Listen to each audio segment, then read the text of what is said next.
Hello, what is up everybody? This is just going to be a quick video showing off some of the 3D printing I've been up to.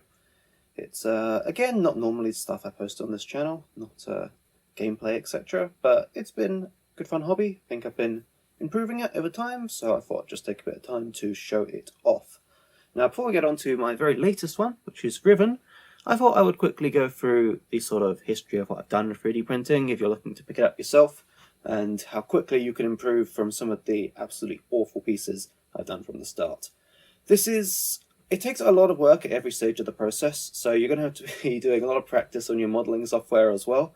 You will notice all of these League of Legends models are not exactly made by myself, as obviously they're combinations of in-game models and models other people have put up online for free download, and you still have to be able to do lots of editing to be able to get these into realistic 3D printing projects, because things on the internet and video games don't have to work in the real world. There'll be lots of walls that are impossibly thin, or just segments that don't join together, and you've got to be able to rebuild these in modeling software. So, right, let's get onto it. I'll do a full turnaround of Riven in a minute, but I just thought I'd show off the first ever project I did. Now, this is the first one, and you will notice quickly how many obvious mistakes happen with these. So when I first was starting 3D printing, I'll show these off at the same time because they've all got pretty similar mistakes. I always did these as one print. This means that it both took a lot more time to prepare them, and it's a lot harder to paint. It's just that's just a fact. I also didn't do the same level of preparation work. I only used sandpaper, not the same primer filler stuff I would use before, so you can still see lines on the prints, especially there. And things like the stages are really messy because I had to deal with, trying to paint on there and then paint on there and the same gold paint going onto the stage. So yeah, this was the sort of KDA first projects I started on. I still think these are fairly interesting. I keep them. I would probably throw them away if it wasn't for the fact they're the first ones I did, but there we go.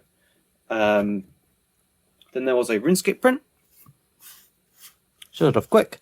Again, still improving, but not the same level of preparation. These are one of the... Then I did a lot more practice in general, and I managed to print out Cat. Now, this took a lot more preparation work. Quickly rotate this around. Now, Cat was printed in, I think it was 7 different models.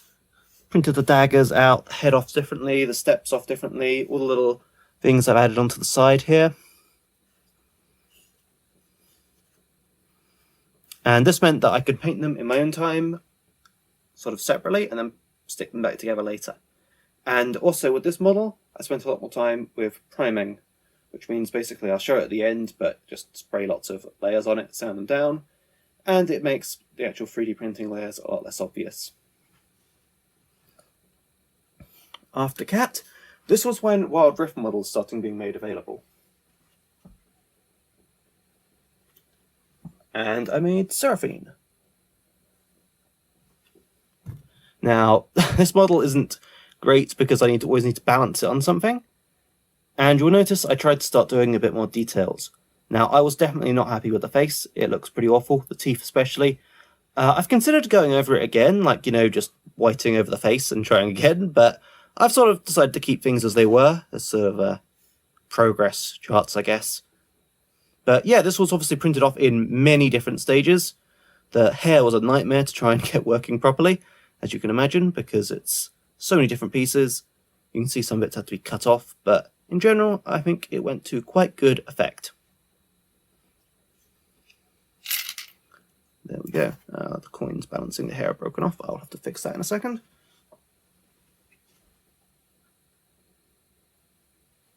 And then we are on to my latest project, which has been Riven, of course. Now, I'm really happy with how this went off, because I spent a lot more time practicing the painting, as well as the heads especially. I've just got a bundle of heads over here, practiced the face painting multiple times. And it was really a matter of just practice until I got it right. And I also used a few more, I'm not going to say advanced techniques, but basic techniques like dry brushing, which is putting tiny bits of black paint over places to give it more depth. And yeah, pretty happy with how it's turned out in the end. This is probably the first piece, you know, I've actually considered presentable. Yeah, pretty happy with it. And I also made these, which is just ribbon using the same model. Just made these. These are a lot easier to make as I don't have to physically paint them. So I've considered selling these. Some people like them. I had people asking, can I buy your models? And the answer is always no. Even though I charge minimum wage, these would cost far too much for me to make in terms of time, and I'd feel like I'm ripping people off for the cost of selling them. And then the next one I'm working on is Zaya. This is the small version of it. I'm working on making a bigger version, and this is the work in progress. Cool, thanks for watching.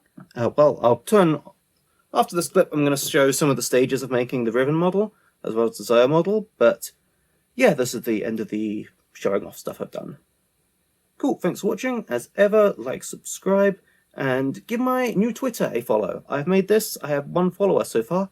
Not going great. It's hard to get those. So if you're a normal subscriber of me, I would ask if you could follow that. Cool, thanks. Okay, so this is step 1 of the actual physical process.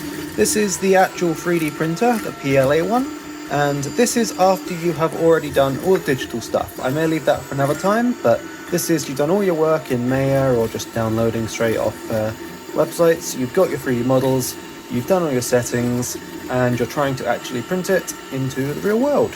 Now, these can take a long time. This, for example, this print of Zaya's cape will probably take over 24 hours, mostly because it's a really tall thing, and it has to have the supports going all the way up.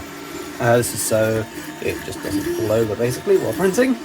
And this, hopefully, will work the first time. But I'll get onto in a second what happens if it doesn't, because there are so many reasons that your 3D prints can go wrong, especially when you're converting game assets into real printing.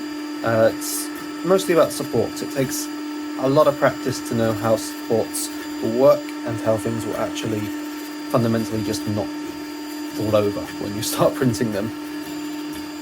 These are some examples of failed 3D prints for various reasons. This was one of the test prints of ribbon that the legs weren't attached properly. I picked it up and they instantly snapped off, so that was another 24 hours of wasted. Now, often these are repairable, but there were other problems with the same model. You can see the hand has fallen apart, and that's very common as well, because hands are the small parts. That can happen very frequently. This was a more successful version of ribbon. I don't remember exactly why I did this part again. I think the hood was broken, and there are various small problems with this. Again, the hand's broken, but that could be fixable with modelling clay. Then we have this current model I'm working on and don't have a finished version of yet, which is Zaya. One of the very first versions, the leg didn't attach properly. That's because there wasn't sufficient support, and so I just cancelled the print halfway through. And this version there was a similar problem, as well as too much support. What that means is that stuff here is really hard to get off. So I basically had to break the model to try and get support off, which just isn't viable. So I had to go back, start again, go back to the design stage, and use less support. Then what we currently have here is a successful version. So I managed to pull support off, and we got something that looks close to workable. You'll see there's a little bit of broken plastic modelling there. Part of the skirt cape thing is broken, and you'll see the hands are broken. Two fingers there. So what I'll next be doing is I'll be putting some modelling clay and fixing those little bits up. Okay, and this is after the putty. You will see I have repaired the fingers, put the cape bit back together, and added some extra volume onto some areas, as well as filled in some of the partial damage left by removing the support. You'll notice these don't look great, but that's fine. This isn't meant to be anywhere near a finished piece. There will be lots of work with sandpaper and layers of primer later. This is just making sure the base shape is there. Okay, and the next stage is just lots and lots and lots of layers of filler. So what this does is this just as it says, this is car filler. So this is what you'd also normally put on, say, I don't know, a car body. What's it called? High coat filler primer.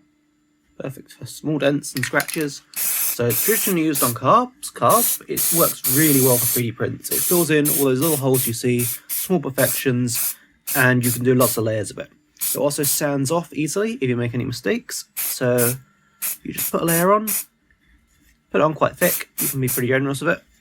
Then come back, leave it to dry, start sanding it, and then repeat. Once you've done this, I don't know, for really, I guess, finalized models, like I'm planning to do here with Zaya, I would do maybe 4 to 5 layers. Can sometimes get away with maybe 1 or 2, but normally at least 2. And yeah, that's when I would start painting. So once again, thanks for watching. Hope you enjoyed seeing all of the random projects I'm working on. Getting better and better at it.